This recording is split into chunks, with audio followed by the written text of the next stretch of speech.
ஸ்ரீ மகாபெரிவா திருவடிகள் சரணம். என்னோடய சேனலை தொடர்ந்து ஃபாலோ பண்ணுற அத்தனை பேருக்கும் நன்றி. என்னோடய சேனலில் புது பரிகாரங்கள், சக்தி வாய்ந்த ஸ்லோகங்கள் அத்தனையும் கொடுத்துக்கிட்டு இருக்கேன். உங்களுக்கு ரொம்ப உபயோகமாக இருக்கும்னு நம்புகிறேன்.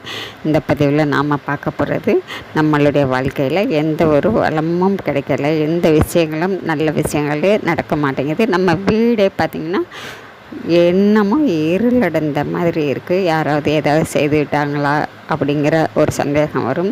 இல்லை கிரக கோளாறுனால நம்ம இப்படி இருக்கிறோமா அப்படிங்கிறது. நம்ம முகம் பார்த்திங்கன்னா கருத்து போய் இருளடைஞ்சு கண்ணு கீழே கருவளையம் மாதிரி ஆகி இந்த மாதிரியெல்லாம் ரொம்பவும் தொய்வாக இருக்கிறவங்களும், எந்த நேரமும் பார்த்திங்கன்னா ஏதாவது நினச்சிக்கிட்டு சோகமாகவே இருக்கிறது, இப்படி இருக்கிறவங்களாகட்டும், நீங்கள் செய்ய வேண்டியது பார்த்திங்கன்னா ஒரு அற்புதமான ஒரு பரிகாரம்ங்க.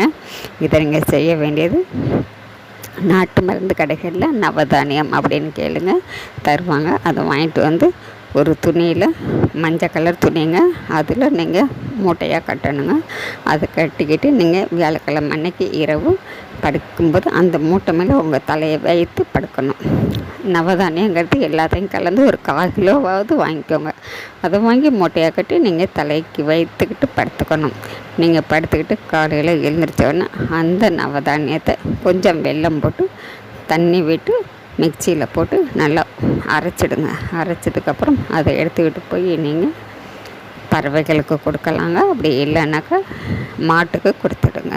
அதாவது பசு மாட்டுக்கு கொடுத்துட்டு நீங்கள் வந்துடலாம். இந்த மாதிரி செய்யும் பொழுது ஒரு மாதத்துக்கு ஒரு தடவை இது மாதிரி செய்யுங்க. கண்டிப்பாங்க உங்களுக்கு இருக்கக்கூடிய எப்படியாப்பட்ட தோஷங்களாக இருந்தாலும் அத்தனையும் விலகிடும்.